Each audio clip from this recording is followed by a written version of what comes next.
Donc, qu'est-ce qu'on va faire? On commence par le début. Donc, Romance Down, c'est... Attends, je vais mettre une musique. Donc, on va commencer la tier list direct. Je sais pas comment je découpe ça, enfin, c'est pas grave. Donc, on va commencer par le tout premier arc du manga. Romance Down, l'arc Romance Down. Donc, c'est le premier arc, l'arc d'introduction dans One Piece. La première fois où on voit Luffy, la première fois où on voit Kobe, Luffy, on voit valser Alvida. Pour moi, légendaire. Ouais, je vais mettre arc légendaire. C'est la toute première fois qu'on le voit. On voit Luffy et...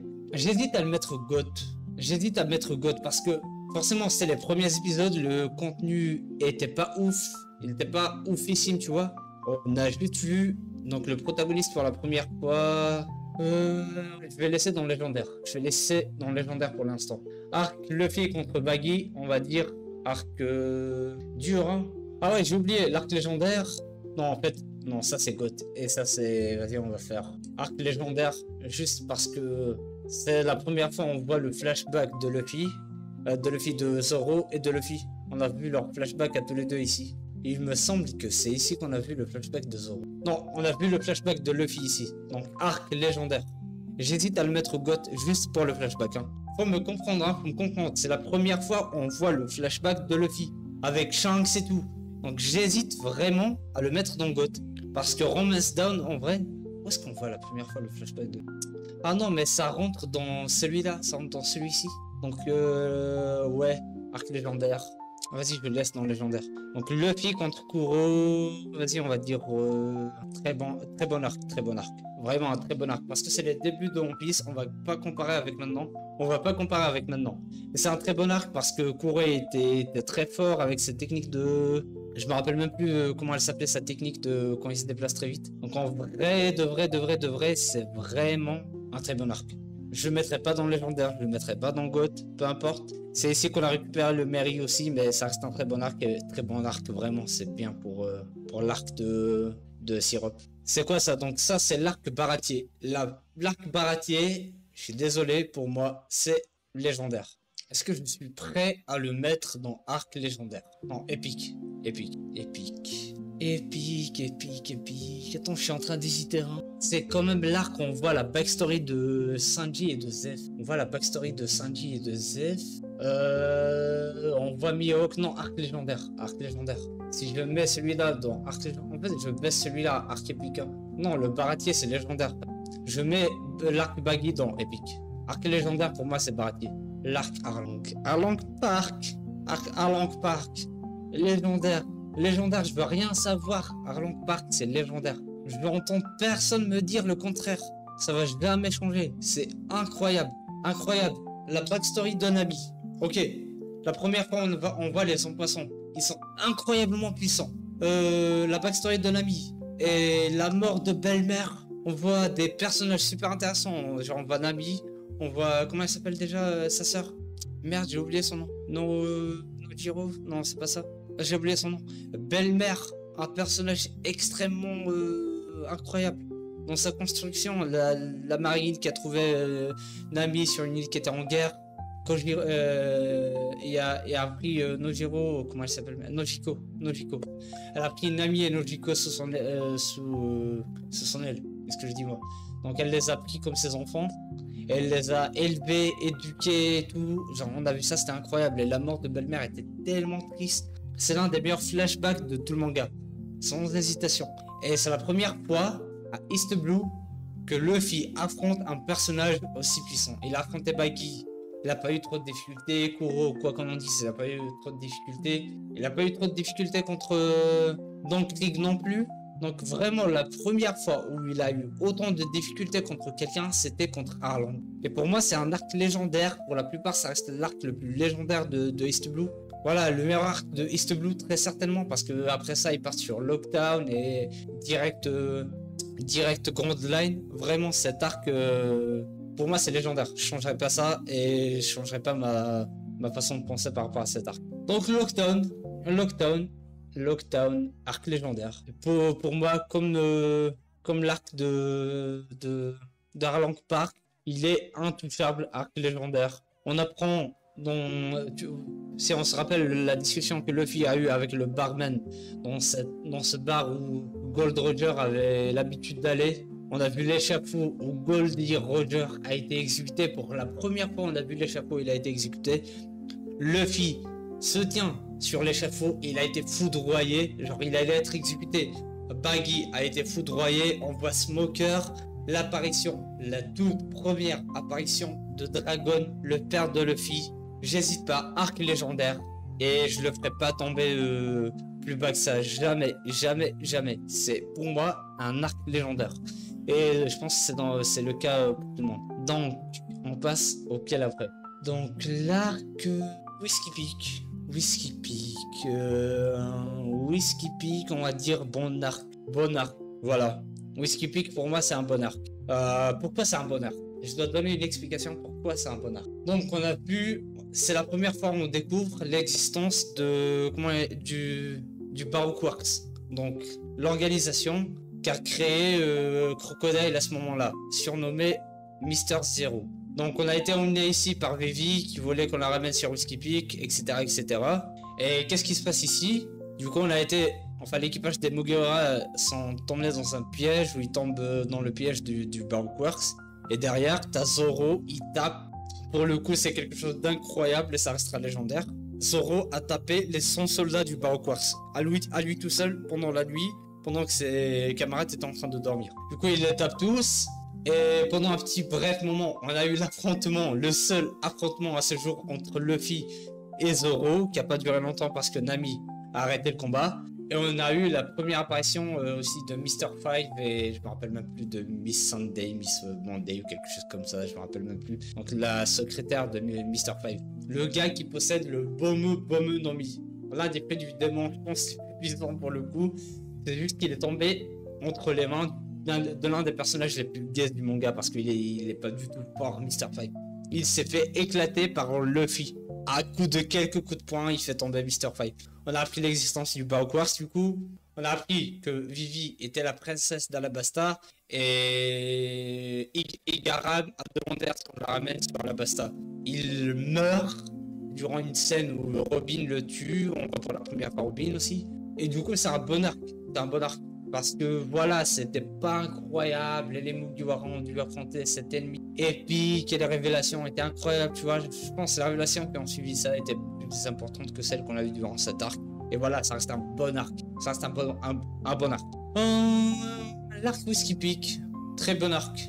L'arc Whiskey Peak, très bon arc. Est-ce que je le mets dans Epic? Le problème, ouais, je peux le mettre dans Epic si je baisse l'arc Baggy à celui de très bon arc. Parce que, ouais. On a connu Dory et Brogy ici. Il y a eu tout un combat contre Mr. 3. Zoro était prêt à se couper les jambes. Vraiment, c'était un très bon arc. C'était un très bon arc. Ce qui le rend épique, c'est l'existence sur cette île de deux géants. La première fois qu'on voit deux géants d'Elbaf. Et l'impact qu'ils ont eu sur Usopp et sur Luffy, ça reste un arc épique. L'île de Little Garden, elle est épique. Elle est épique. C'est pour ça que je veux pas baisser à très bon arc. Pour moi, très bon arc, c'est de là sont de très bon arc. Je mettrai pas légendaire, honnêtement, je mettrai pas légendaire. Peu importe ce que j'en pense, hein, genre j'aime beaucoup cet arc, mais je le mettrai pas à légendaire. Ensuite, on a quoi? Donc ensuite, on a l'arc de Drum. L'arc de Drum, je vais le mettre dans très bon arc. Je vais le mettre pour le coup devant ces deux-là. Pourquoi c'est un très bon arc? On a rencontré Chopper pour la première fois, on l'a recruté dans l'équipage. On a affronté, pour le coup, c'est le méchant de l'arc qui fait que cet arc est, voilà, très gaze à mon sens. Enfin, pas très gaze. C'est le personnage qui est très gaze, c'est pas l'arc qui est gaze. Le personnage vraiment est très gaze, donc voilà, on n'a pas affronté le personnage le plus puissant du manga, ou même l'un des plus puissants. On a vu pour la première fois Ace, il a eu une petite brève apparition. On a mentionné Barbe Noire pour la première fois durant cet arc. Mais si on enlève ça, voilà, c'est un très bon arc. C'est un très bon arc. Luffy a escaladé une montagne pour emmener Luffy se faire soigner chez Korea. La volonté du D a été mentionnée pour la première fois à la fin. Mais ça changera pas le fait que, voilà, durant tout le long, ça reste un très bon arc. Il n'a pas eu un très grand impact sur l'histoire du manga. Voilà, très bon arc. très bon arc. Pour le coup, l'arc de Whiskey Peak, de Little Garden, avait plus d'arc par rapport à l'histoire, par rapport aux géants et tout, que celui de Drum. Voilà, on a recruté Chopper. Après ça, voilà. L'arc d'Alabasta, arc légendaire. On va pas trop argumenter. On a affronté pour la première fois un Chichibukai et pour le coup, ça reste l'un des ennemis, des antagonistes les plus emblématiques du manga, les plus charismatiques du manga parce que Crocodile est un ennemi charismatique. Donc pour le coup, on a emmené Vivi chez elle, on a fait une guerre, il y a eu une rébellion, une guerre civile dans laquelle on a participé. On a dû arrêter le méchant final de l'arc qui est donc l'antagoniste qui est Crocodile, qui n'est ni personne d'autre que un Chichibukai, donc l'un des 7 grands corsaires, qui cherchait à s'emparer d'une arme antique. Donc il cherchait à s'emparer de Pluton. Pluton, on va dire Pluton. Il cherchait à s'emparer de Pluton. Donc il a pris Robin, qui est la seule capable de lire les poneglyphes. Ils ont trouvé un poneglyphe. Le premier poneglyphe qu'on a vu, c'était à Alabasta. C'est un arc légendaire. Arc légendaire, messieurs, dames. On apprend l'existence des poneglyphes. On sait que Robin est la seule personne capable de les lire. Luffy a failli mourir 2 fois durant l'arc. Voilà, il y a eu des enjeux. Les enjeux étaient incroyables durant cet arc. Et les récompenses ont aussi été importantes parce qu'à la fin de l'arc, on a pu recruter Robin, qui est le seul personnage du manga actuellement capable de lire les poneglyphes. Voilà, c'est le seul personnage actuellement capable de lire les poneglyphes. Et on a battu l'un des grands corsaires, le premier grand corsaire battu. Pour moi, cet arc ne bougera pas de là. Vivi d'ailleurs fait partie officieusement de l'équipage des Mugiwara. C'est le seul membre d'équipage des Mugiwara qui restait sur son île natale. Donc c'est quoi ça? Donc ça c'est l'arc Jaya. L'arc Jaya, mesdames, messieurs, légendaire. Ou épique. On va mettre ça sur épique. On rencontre avec Bellamy qui était contre les rêves et qui était juste là pour trouver des richesses, être le pirate, le pire des pirates qui peut être. Il s'est fait taper dessus en un coup de poing par Luffy. On a connu donc le descendant de Norland, donc Mont Blanc. J'arrive pas à me rappeler comment il s'appelle. Donc le descendant des Mont Blanc. C'est là on découvre que une île céleste existe potentiellement. On a vu pour la première fois Barbe Noire qui cherchait à capturer Luffy, mais on l'a rencontré dans un bar. Il a commencé à parler des rêves et voilà, c'est une dinguerie cet arc. C'est vraiment un arc épique. Est-ce que je le mets légendaire? Il y a une raison pour laquelle je ne veux pas le mettre légendaire, parce que je veux séparer Jaya et Skypiea. Si Jaya et Skypiea, c'est un ensemble, ils vont dans arc légendaire ou GOAT. Arc légendaire ou GOAT. Je suis hésitant.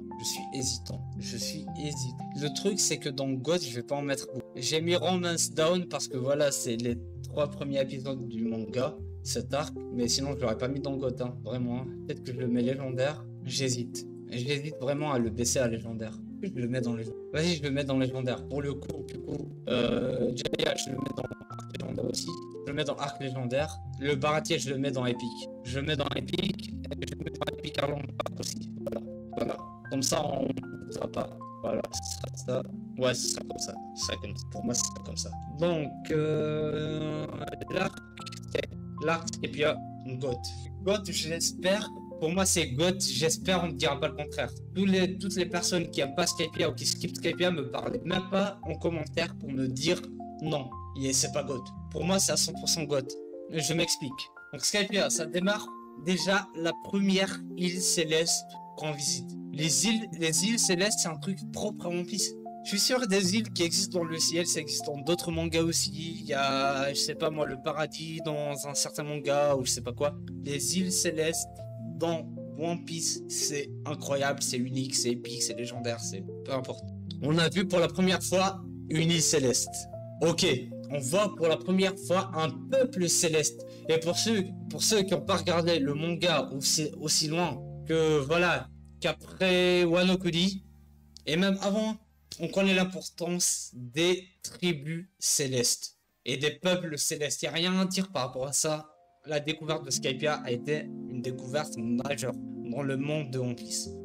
Et je vais aller plus loin. je vais aller plus loin. Donc la découverte de Skypiea, la découverte du peuple skypien, de Skypiea, donc des tribus célestes. On a découvert l'existence de la verse, donc de la moitié de Jaya qui était propulsée, qui était envoyée sur Skypiea. Et ça a rajouté tellement de lore à l'arc que c'en est devenu incroyable. On a découvert le flashback de Noland avec Kalgara. Et pour moi, c'est l'un des flashbacks les plus incroyables et les plus importants du manga. Donc important, oui, mais genre, vous savez, ce goût amer que a laissé le flashback dans la bouche de tout le monde et dans la mémoire de tout le monde à la fin de ce flashback, il était tellement important. L'histoire de Noland avec Kalgara, c'était un truc incroyable. Ces deux personnes qui se détestaient, qui sont devenues, qui ont eu cette amitié incroyable et qui finalement n'ont pas eu la chance de se revoir. C'était un truc incroyable. Et on met ça de côté pour l'instant. On découvre, pardonnez-moi, l'un des antagonistes les plus aimés du manga et les plus incroyables du manga, qui possède les fruits du démon. Peut-être le fruit du démon le plus aimé du manga. Peut-être le fruit du démon que tout le monde se dit je veux le manger. Si jamais j'ai l'occasion de manger un fruit du démon dans ma vie. Il a mangé le Gura. Non, donc c'est le... Attends, je dois me... Attends, le fruit de Ener, c'est le Gura Goranomi. Non, le Gura Goranomi, c'est le fruit de Barbe Blanche. Ça, c'est le Goro Goranomi. Le Goro Goranomi, c'est ça. Ener, donc le Goro Goranomi a été mangé par Ener. Le Logia de la foudre, l'un des fruits du démon les plus puissants du verse. Quand je dis verse, je parle pas de la verse, mais du verse de One Piece. Il peut écouter les conversations avec son fruit du démon. Il peut voir avec son mantra. D'ailleurs, la première fois qu'on entend parler du fruit de l'observation, c'est le nom de mantra. Le mantra a été mentionné pour la première fois durant Skypiea. On a découvert l'existence de la cité antique de Chandia. Donc la cité d'or de Chandora ou de Chandia, peu importe comment on l'appelle. Et on a appris qu'il protégeait un poneglyphe. Le peuple de Chandia protégeait le poneglyphe qui était dans leur cité antique. Et il s'est retrouvé propulsé sur la 3e couche de nuages, juste au-dessus de là où vivait Ener. Du coup, Robin a déchiffré le premier poneglyphe depuis son départ de Alabasta. On a lu pour la première fois un texte écrit par Goldie Roger lui-même. Donc on le sait plus tard que c'est Odette qui l'a écrit, on a vu comment ça a été fait. Donc ce message, donc un truc comme ça, hein. Ceci est le message de Goldie Roger. Je vais tâcher de prendre ce texte et de l'emmener jusqu'à la fin du monde. Donc on a appris que Roger était sur Skypiea, qu'il a lu le polyglyphe et que sa tâche était de prendre le texte des polyglyphes et de le ramener quelque part à la fin de son aventure, donc jusqu'à Raftel.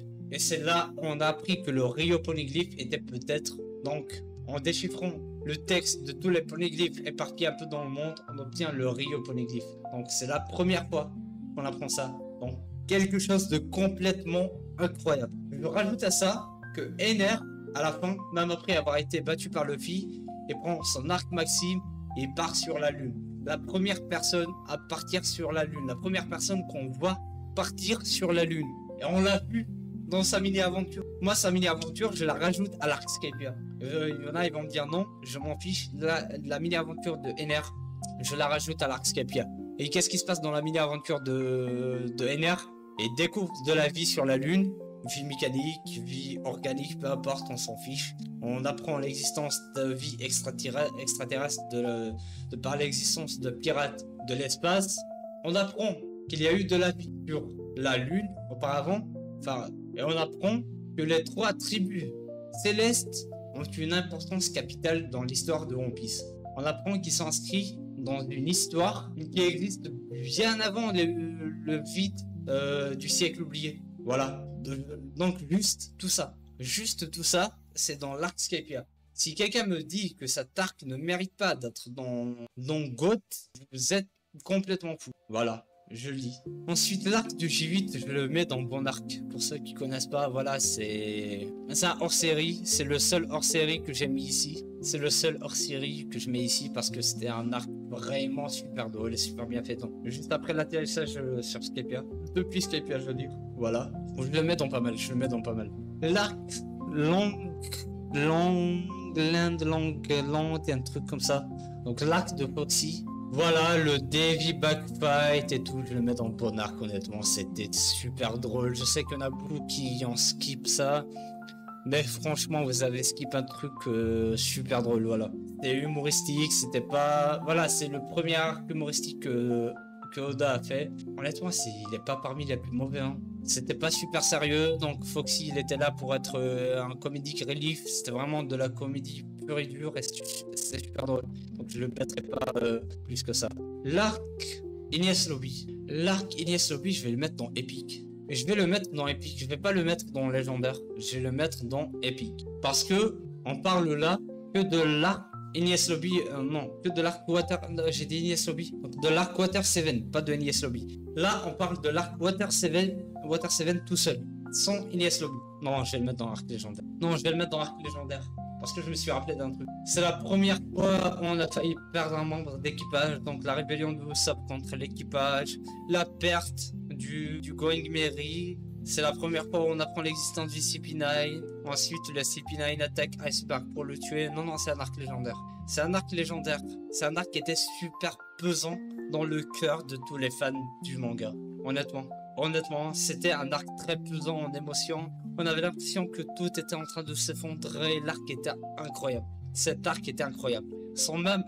Avant même le départ pour Enies Lobby, Robin qui part toute seule parce qu'elle a été kidnappée par le CP9. Donc comme je l'ai dit, Usopp qui pète un câble, la tempête qui arrive. Donc comment elle s'appelle la tempête, l'Aqua Laguna. Donc l'Aqua Laguna qui arrive pour engloutir toute l'île.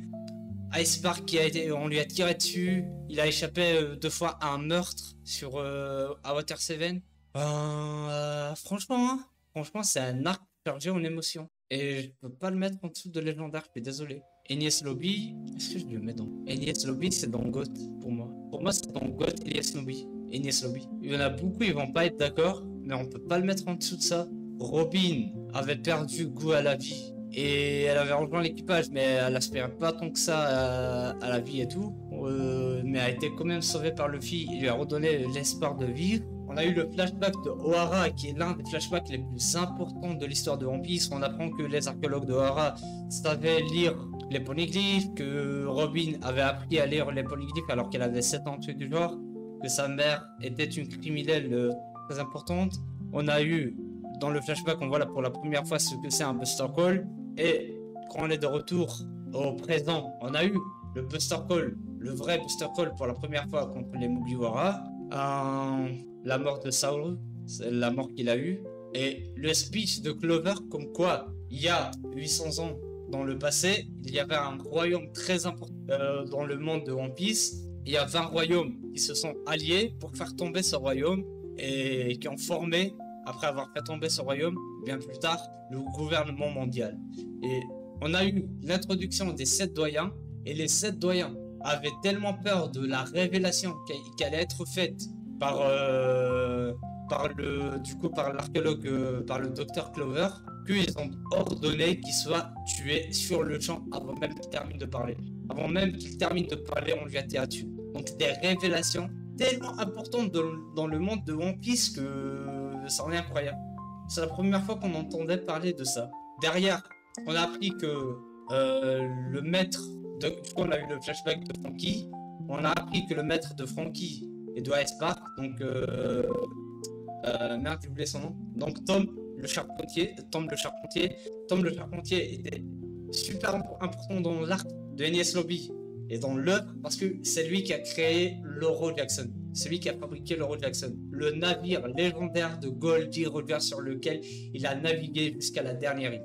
C'est Tom qui a créé le navire légendaire du roi des pirates. Il détenait les plans légendaires, plus que légendaires, de l'arme antique Pluton. Les plans de l'arme antique Pluton étaient en la possession de Tom, qu'il légua ensuite à Franky. Et on a appris que, du coup, le gouvernement mondial, on avait après Franky, parce que, voilà, non, attends, On a appris que le gouvernement mondial, on avait appris la vie de Tom parce que Tom, ils ont appris que Tom possédait les plans.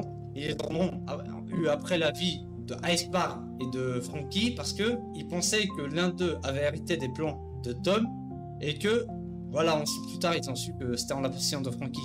Frankie a pris les plans, il les a montrés à tout le monde, il les a brûlés. Épique, légendaire, je vous laisse décider du mot. Le Buster Call, la guerre qu'il y a eu contre la marine, contre le gouvernement mondial, Luffy qui ordonne à Usopp de brûler le drapeau du gouvernement mondial. Donc Luffy qui déclare la guerre ouverte au gouvernement mondial. Ils ont fait chuter le CP9, donc une unité qui a jamais perdu jusque-là. Donc des actions légendaires l'une après l'autre depuis qu'ils ont mis le pied sur Enies Lobby. Enies Lobby, mesdames, messieurs, c'est GOAT. GOAT, pas en dessous. Voilà, tout est dit. L'arc post-Enies Lobby, GOAT.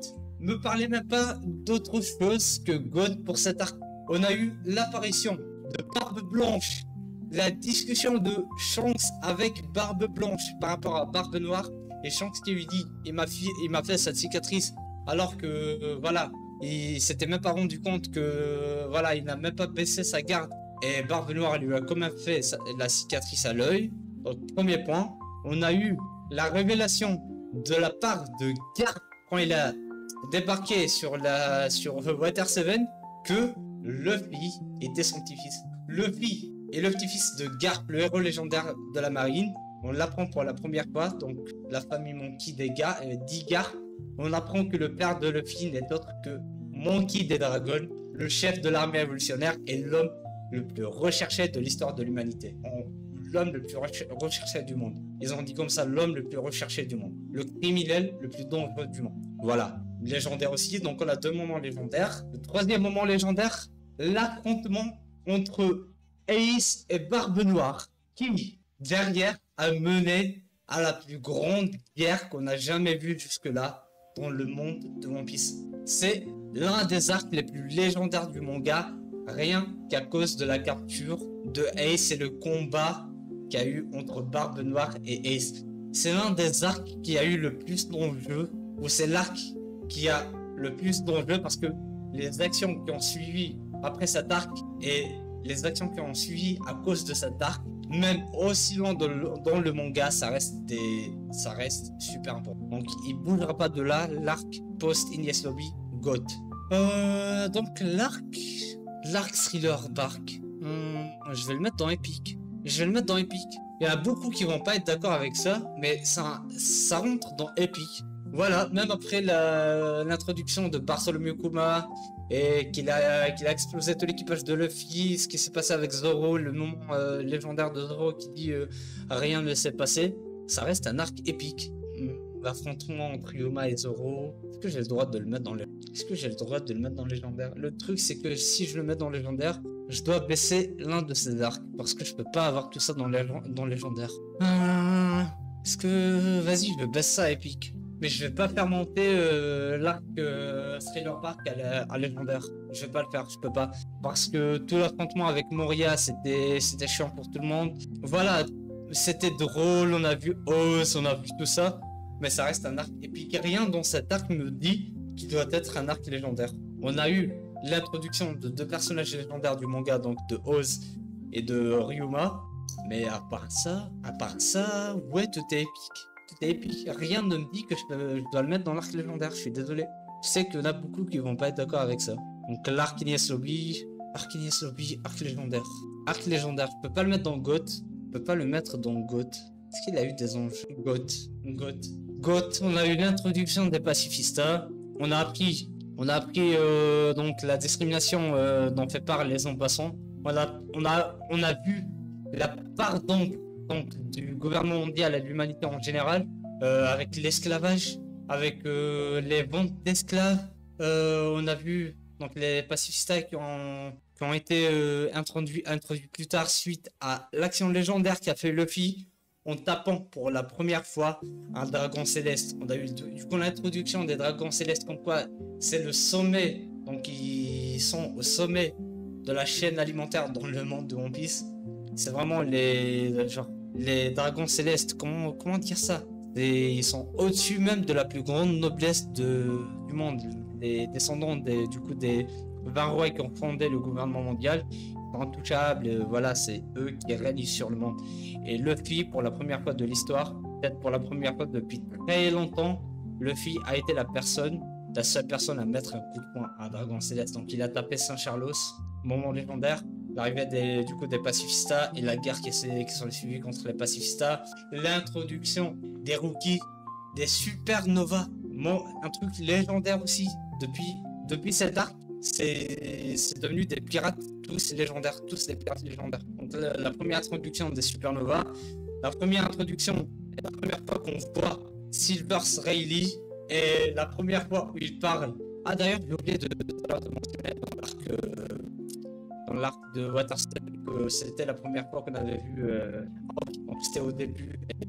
Et là, c'est la première fois qu'on voit Kizaru. La première fois où Kizaru est introduit dans le manga. Et ce qu'il a fait, c'est légendaire. Il a écrasé les supernovas tout seul.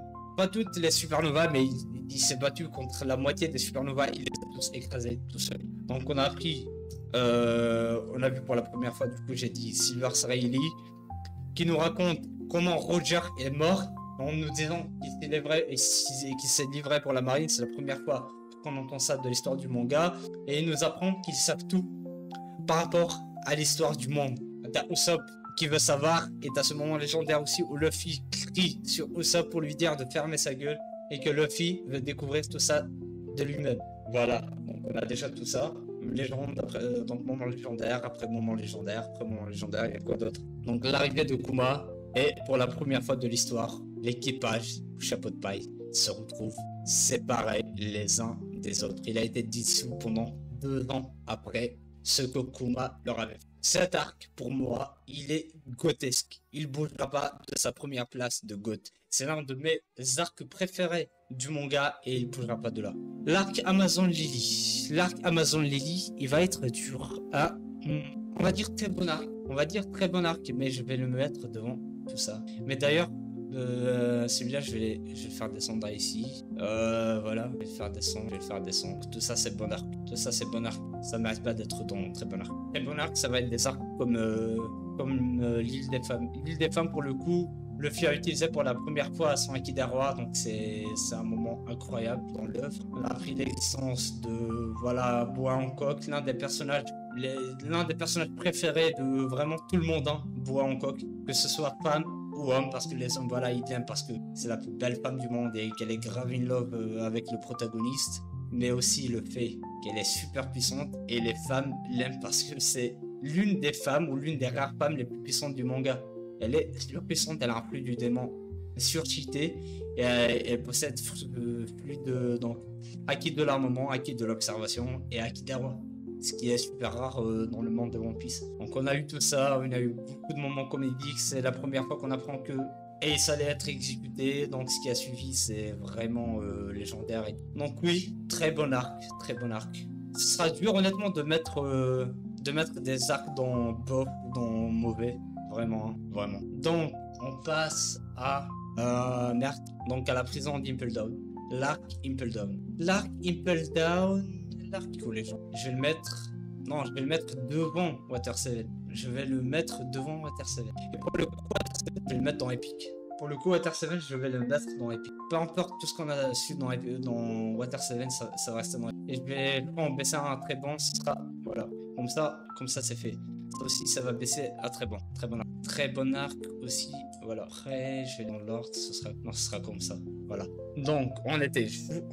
Donc, Impel Down. Impel Down, du coup, on apprend que Ace va être exécuté. On va le libérer. Donc, on rentre dans la prison. Donc, la plus grande prison de la marine. Ou la plus grande prison du gouvernement mondial. On rentre pour libérer Ace. Et ce qui se passe dans cet arc, c'est vraiment, pour moi, incroyable. Donc, on a Luffy qui s'infiltre de plus en plus dans la prison. On rencontre Baggy. On rencontre Mr. T. On rencontre Bon Clay, on rencontre Jinbei, on rencontre Crocodile, on libère tout le monde. Une grande guerre commence pour essayer de libérer Ace.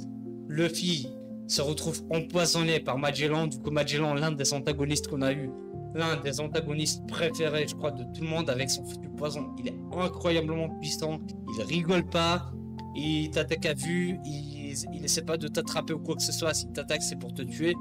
Donc grande rébellion dans la prison, tout le monde se bat contre la marine et enfin contre les soldats présents dans la prison. On rencontre Ivankov, Luffy aux portes de la mort se retrouve soigné par Ivankov, il perd 10 ans de sa vie. Le moment incroyable, bon clé, se bat contre des loups où il essaie de sauver la vie de Luffy, l'emmène jusqu'à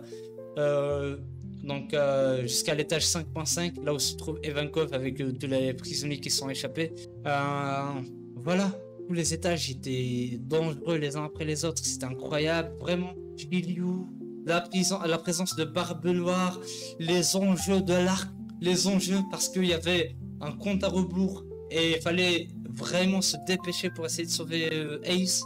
Tout ce qui se passe durant cet arc, ça peut pas être quelque chose d'autre que légendaire. C'est légendaire à 100%. Arc Marineford, c'est God. Marineford, c'est God. C'est devant le combat des pirates de Barbe Blanche contre tous les soldats les plus puissants de la marine. On avait l'amiral en chef, l'amiral en chef Sengoku, les 3 amiraux, tous les vice-amiraux, les contre-amiraux, les sous-amiraux, tous les soldats les plus forts de la marine. Même les soldats, c'est pas des soldats lambda. Genre même les tout petits soldats qui sont battus dans cette guerre, c'était des soldats. Comment on a dit déjà? Merde, j'ai oublié le terme. Mais même les soldats les plus petits qui étaient présents pendant la guerre au sommet, c'était des soldats surentraînés capables de battre n'importe quel petit pirate. Donc tu vois, qu'on a eu la guerre la plus incroyable jamais vue, la première guerre qu'on a vue dans One Piece, c'était une guerre à grande échelle, tous les pirates de Barbe Blanche contre tous les soldats de la marine. On a eu la mort épique de Barbe Blanche, la mort légendaire de Barbe Blanche et la mort légendaire malheureuse de Ace, le grand frère de Luffy. On a eu vraiment le meilleur arc jusque-là du manga. Vraiment le meilleur arc du manga. On a eu des révélations sur le père de Ace qui est nul autre que Goldie Roger lui-même. On a eu du coup le monde entier a appris ça. Le monde entier a appris que Luffy était le fils de Monkey D. Dragon et le petit-fils de Monkey D. Icar. Luffy a sauvé Ace qui se retrouve tué par Akainu. Du coup la première introduction de Akainu, les amiraux qui sont battus de plein fouet contre Barbe Blanche, contre ses commandants. On a vu le fruit du démon du Phoenix de Marco qui est à ce jour l'un des meilleurs fruits du démon du manga. Et l'introduction de tous ces commandants. Voilà l'arrivée de Barbe Noire, le ops final du manga, et qui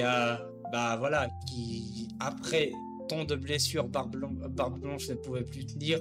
Voilà, les pirates de Barbe Noire l'ont terminé. Vraiment, hein, c'est l'arc le plus godé. Shanks qui arrive à la fin pour arrêter la guerre, qui a arrêté Akainu, qui a arrêté tout le monde en leur disant si vous voulez vous battre, ce sera contre moi maintenant. Vraiment, un arc légendaire. C'est plus que légendaire, c'est GOAT. C'est l'un des arcs. Cet arc, c'est le GOAT. C'est le premier GOAT de tous les arcs du manga. Derrière, c'est lequel? Attends. Donc ça, c'est Post-Marineford, légendaire. Légendaire, le flashback de Luffy. Pas besoin d'en dire plus, le Mont Corvo, tout ce qui se passe derrière, légendaire. Il n'y a vraiment pas besoin d'en plus. Du coup, épique. Le retour des Mugiwara. Donc c'est l'arc, c'est le deuxième arc Skypiea. C'est le retour des Mugiwara à Skypiea. C'était juste après la guerre au sommet, après le flashback de Ace, Luffy et Sabo. Et du coup, après l'ellipse des 2 ans. C'est la première introduction des Mugiwara après qu'ils ont disparu pendant 2 ans. On a vu Luffy qui couche un pacifista, les faux Mugiwara avec des Maro Black qui se passaient pour Luffy. Voilà, donc la réunion de tous les Mugiwara. Quoi d'autre? Bah rien d'autre, à part tout le monde qui vient les aider pour partir de l'île. Vraiment, c'est un arc épique. Je vais le mettre dans épique. Est-ce que ça mérite d'être devant? Ouais. D'ailleurs, je vais les mettre comme ça. Donc après, l'arc des hommes poissons. L'arc des hommes poissons, pour moi, c'est un très bon arc. Je vais pas le mettre dans le légendaire, pas le mettre dans légendaire, mais c'est un très bon arc. Il y a beaucoup, il le sous-estime, mais pour moi, les flashbacks. D'ailleurs, je vais le mettre dans épique. Je suis désolé, je vais le mettre dans épique. Je vais le mettre. Ouais, je vais le mettre devant. Je vais le mettre devant la réunion des Mugiwara. Ça, je vais le mettre ici. Voilà. Ouais, pour moi, l'arc des Empassants, c'est épique, si ce n'est légendaire. Je vais pas l'introduire dans le légendaire, voilà, parce qu'il y a des raisons. Mais vraiment, le flashback de Otohime et de Fisher Tiger, l'histoire des hommes passants, l'histoire par rapport au racisme, par rapport au racisme qu'a subi les hommes passants durant toute leur histoire. On a appris la connaissance du Noah, la première mention de Joy Boy. Voilà, hein, vraiment, la première fois on voit Luffy utiliser son Haki, enfin ses Haki de manière totalement maîtrisée. Il a quand même couché 50 000 en poisson avec son Haki des rois. J'hésite vraiment à le mettre dans légendaire. Moi, c'est un arc, l'arc des poissons, il m'est cher. J'adore cet arc. Vraiment, peu importe ce que les gens en disent, moi personnellement, c'est l'un de mes arcs préférés, l'arc des poissons. Et je suis triste d'entendre que des gens ont décroché pendant l'arc. J'aurais pas décroché pendant cet arc. Vraiment. Donc, Punk Hazard, je vais le mettre dans le bon arc. Et désolé, je vais le mettre que dans le bon arc. Je peux pas le mettre dans plus. Donc, on a attrapé, voilà. César Clown, il n'y a pas eu vraiment tant d'enjeux que ça. Le gaz, c'était voilà, c'était pas si ouf que ça. On échappait au gaz, c'était pas si ouf que ça. On a appris l'existence de Joker, qui est nul autre que Doflamingo, et que c'était le gars qui dirigeait le monde de l'ombre, qui vendait des armes, etc., etc. L'alliance de Luffy et Law pour faire tomber Kaido, du coup. On a revu Smoker après 2 ans. Voilà, c'est un bon arc. C'est un bon arc en somme. C'est un bon arc. En fait, je sais qu'il y a des gens qui vont me dire non, mais c'est 2 ans après, le flux du démon du gaz. Théma, comment tu peux mettre l'arc de Don Krieg avant l'arc du Baratier avant cet arc. C'est par rapport aux émotions. C'est par rapport aux émotions qu'on a ressenties durant le Baratier, le flashback de Sanji. C'était lourd en émotion. On a changé de vue par rapport à Zef, par rapport à tout ce qu'il y a eu durant cet arc. L'introduction de Mihawk, comparé à vraiment l'arc de Punk Hazard, où voilà, c'était pas si important que ça, à part le fait qu'on a attrapé du coup César Clown, et voilà, derrière ça a mené à cette guerre contre Doflamingo, contre Kaido et tout. Voilà, c'était pas si ouf que ça. Il n'y a pas eu un grand combat entre Luffy et César. Luffy pouvait le battre à n'importe quel moment. C'est juste que César avait un fruit surpuissant et très ennuyeux, ou ennuyant plutôt. Voilà, du coup on passe à l'arc Dressrosa. L'arc Dressrosa, mesdames, messieurs, je le mets dans arc épique. Arc épique. Au même acabit que l'arc des Empassants. Voilà. Est-ce qu'il mérite d'être dans arc légendaire? C'est ce que je me demande. Je me demande, est-ce qu'il doit être dans arc légendaire? Donc on a eu la forme. Vas-y, je vais le mettre dans légendaire. Hein. Je le mets dans. Voilà, je le mets dans légendaire parce que on a eu la formation de la flotte de Luffy. Luffy qui bat cet antagoniste qui est Doflamingo, un ennemi surpuissant. On a eu Luffy contre Don Chinjao, un combat incroyable. Il y a eu quoi d'autre? Est-ce qu'il y avait des révélations? On a vu pour la première fois le CP0. On a vu le navire de Big Mom qui est juste à côté de Dressrosa, et que qu'il y avait une moitié des Mugiwara qui devaient se battre contre Big Mom pour se casser ou pour faire peu importe ce qu'ils allaient faire. L'introduction de Kiros, l'un de mes personnages préférés du manga. Il y a quoi d'autre? Donc la rébellion contre Doflamingo, la Birdcage qui était vraiment 100 fois mieux que le gaz de César Clown. Donc il y a eu des enjeux, on a eu l'introduction de Fujitora, un nouvel amiral de la marine. Voilà, hein, des combats vraiment incroyables. Déjà pour les combats, ça reste légendaire. Il y a eu quelques révélations par-ci par-là. Le flashback de Dressrosa, de ce que Doflamingo a fait subir aux habitants de Dressrosa. Le flashback légendaire de Law par rapport, déjà le flashback légendaire de Law par rapport à son background à lui, et le flashback de Law avec Corazon, avec Rosinante, qui est un arc super important. Le flashback de Rosinante est incroyable. Non seulement Law est devenu l'un des personnages préférés de quasiment la plupart des gens, mais ensuite on a eu le flashback de Corazon qui est devenu l'un des personnages les plus aimés du manga. Sinon, quoi d'autre? Vraiment un arc incroyable. Légendaire pour moi, légendaire. Là, pour l'instant, ça fait... Genre, on a ce sentiment que c'est pas un arc légendaire. Mais avec le recul qu'on a de l'arc d'Alabasta, ce sera un arc légendaire. L'arc des Mix, l'arc de Zo, légendaire. S'il y a des arcs à baisser ici de légendaire en bas, je vais le faire, clairement. Comme celui de Jaya, je vais dire épique. Mais je vais le placer premier. Voilà, celui de Jaya. Je vais le mettre premier. Mais sinon, légendaire... J'hésite. Un Dressrosa, c'est l'un de mes arcs préférés, mais je sais que la plupart des gens, ça va se limiter à très bon arc. La plupart des gens, ça va se limiter à très bon arc. Voilà. Whole-Cake Island. Whole-Cake Island, je vais le mettre dans très bon arc. Je vais le mettre dans très bon arc. Je vais le mettre dans très bon arc parce qu'à part le combat contre Katakuri, voilà, c'était bof en vrai. C'est pas que c'était bof, c'est que voilà, c'était une guerre à petite échelle. C'était pas ce que les lecteurs en attendaient. Il y a eu beaucoup de très bons moments, la mort de Pedro, le combat contre Kataku. Il y a eu certains moments contre Big Mom elle-même, le flashback de Big Mom, voilà, mais ça va pas changer. Voilà, ça reste très bon arc et c'est pas plus que ça. Donc ça, c'est quoi? Ça, c'est l'arc Rêverie. L'arc Rêverie, c'est légendaire. L'arc Rêverie, c'est légendaire. On apprend l'existence des Rocks. On apprend que les 7 grands corsaires, c'est finito, c'est fini. Voilà, c'est vraiment par rapport aux enjeux que c'est légendaire. L'arc de la rêverie, c'est légendaire à cause des enjeux qu'il y a eu par rapport à cet arc. La dissolution des 7 grands corsaires, la découverte de l'existence des Rocks, donc l'existence de l'équipage des légendaires de Rocks des Chebek. On a eu ce mot, on a eu l'info que... Je crois que c'est ici qu'on a vu les primes aussi. Ouais, je crois que c'est ici qu'on a vu les primes. Non, les primes c'était plus tard, Je crois que c'est légendaire. C'est légendaire. La rêverie, c'est la toute première rêverie du manga. C'est légendaire rien que pour ça. Donc l'arc Wano Kuni, GOAT. Je le mets derrière la guerre au sommet. Donc c'est GOAT. Wano Kuni, on me parle même pas. Qu'on me parle même pas. C'est GOAT. Voilà. Qu'on me parle même pas, c'est GOAT. Il n'y a pas un seul bof. Il n'y aura pas bof, il n'y aura pas pire-arc. Voilà. C'est tout. Il n'y aura pas de bof et pas de pire-arc. C'est One Piece. Les gars, me dites pas pourquoi tu as mis bof et pire-arc alors que tu as mis aucun arc ici. Je suis désolé, les gars. C'est One Piece. C'est One Piece. Il n'y a pas de mauvais arc dans One Piece. Il n'y a pas de mauvais arc dans le manga One Piece. Ça n'existe pas. C'est One Piece. Il n'y a pas d'arc qui vous a dit j'ai envie de me couper les veines. C'est One Piece.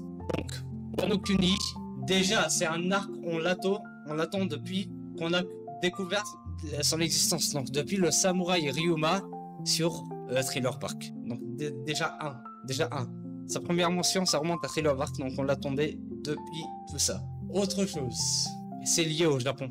Tout le monde était hype pour cet arc parce que c'est lié au Japon. Les mangas, c'est japonais. One Piece, c'est créé par un japonais. On savait qu'on allait être gâté par Wano Kuni. Luffy débarque à Wano avec la moitié de l'équipage, non. Donc avec tout l'équipage. On a eu la première mort du manga avec du coup merde, comment il s'appelle? J'ai oublié son nom.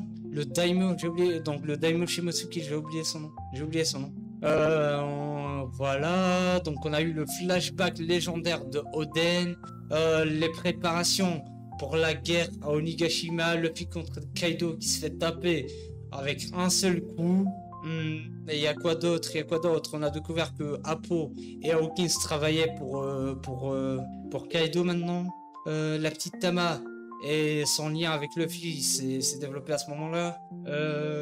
Voilà, plein de moments légendaires. Honnêtement, rien que pour...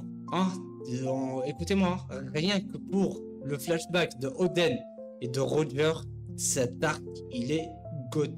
Que personne ne me dise que ça ne mérite pas d'être dans GOAT, rien que pour le flashback de Oden et de Goldie Roger et de Barbe Blanche, c'est tout. Voilà, GOAT absolu Wano Kuni. Donc on en arrive au dernier arc. Attends, donc quand je vais dans arc, Wano Kuni et Onigashima, c'est le même arc. Je suis le seul gars, je vais découper ça en deux arcs parce que je ne suis pas d'accord du fait de mettre Onigashima dans légendaire. Je suis désolé les gars, je suis désolé tout le monde. Pour moi, Onigashima, c'est pas si ouf que ça. La seule chose pour laquelle moi, je suis prêt à dire que Onigashima, je vais la mettre dans légendaire. Pour la seule raison pour laquelle je vais mettre Onigashima dans légendaire, c'est parce qu'il y a eu le Gear 5.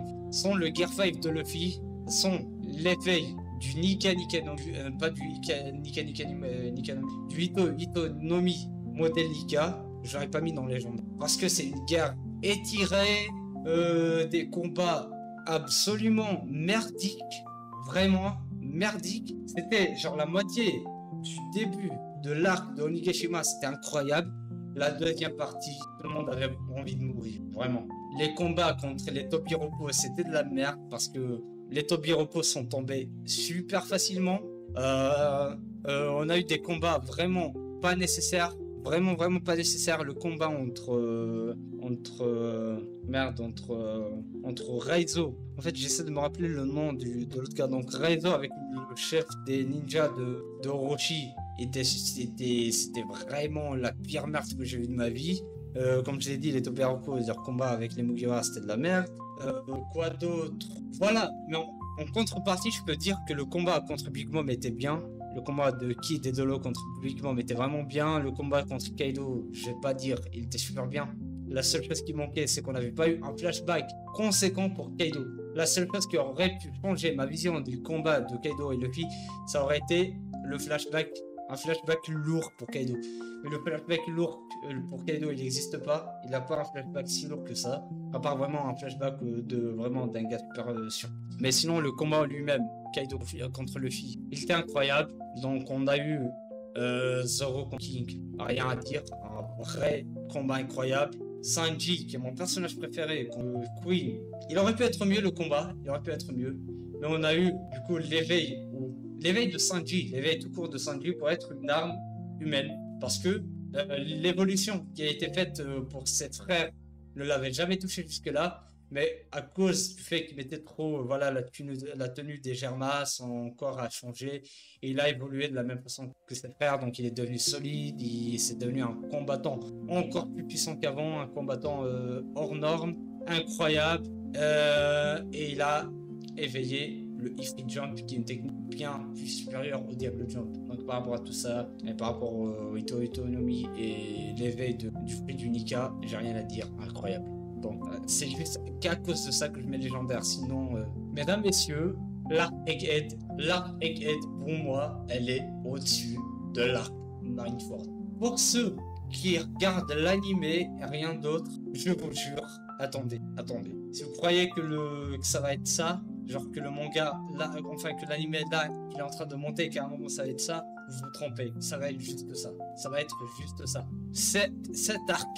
Cet arc, c'est le meilleur arc du manga depuis Marineford. Et je le mets même devant Marineford parce que on a eu des découvertes incroyables les unes après les autres. On n'a pas juste eu les Mugiwara tout au long du manga, mais enfin tout au long de l'arc. On a eu le combat de Shanks contre Kid, le combat Law Barbe Noire, le combat de Barbe Noire contre les Kuja, le combat de Barbe Noire contre les Séraphins, la première introduction des Séraphins, la capture de Bangkok, l'arrivée de Riley pour faire un forcing contre Barbe Noire sur l'île des Flammes, du coup l'arrivée des Mugiwara sur Egghead, la découverte de Vegapunk et de satellites, donc du Stella et des satellites de Vegapunk, et ça va de mieux en mieux. Donc Aokiji contre Gar, le Galaxy Impact de Gar, des révélations les unes après les autres qui ont choqué les lecteurs du manga et qui choqueront encore plus ceux qui regardent l'animé. Donc vous attendez même pas à ce que ce soit tranquille. L'animé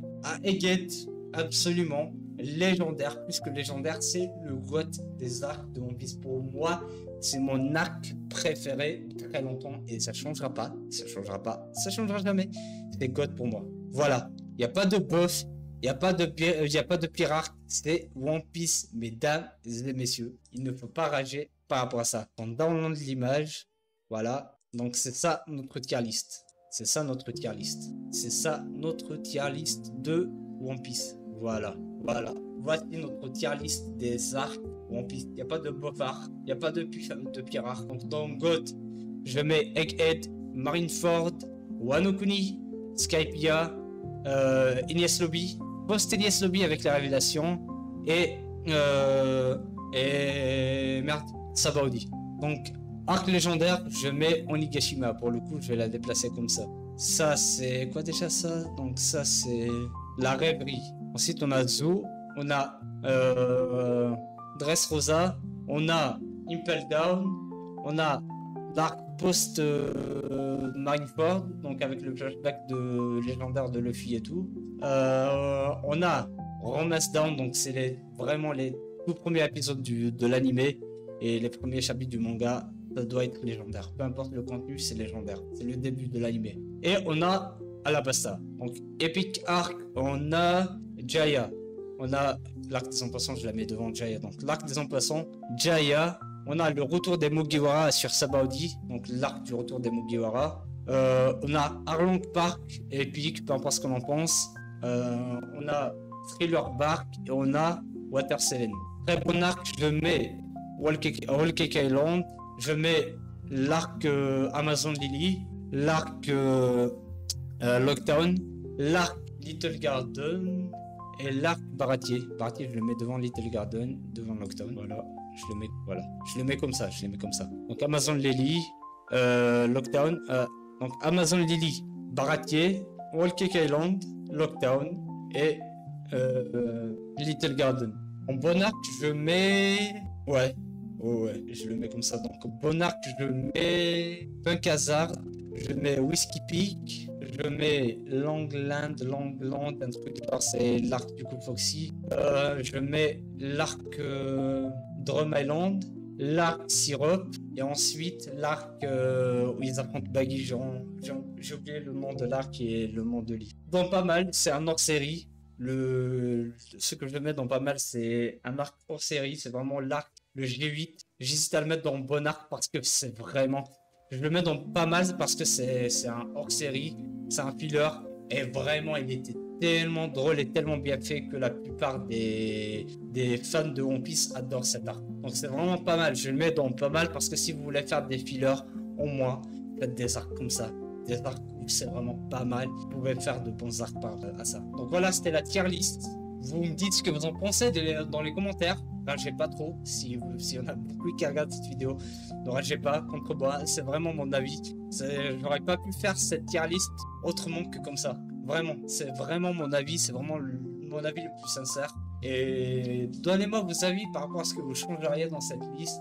Merci d'avoir regardé. N'oubliez pas de laisser un like si cette vidéo vous plaît, de laisser un commentaire pour me dire ce que vous pensez et de vous abonner à la chaîne si vous voulez plus de vidéos comme ça. À la prochaine fois.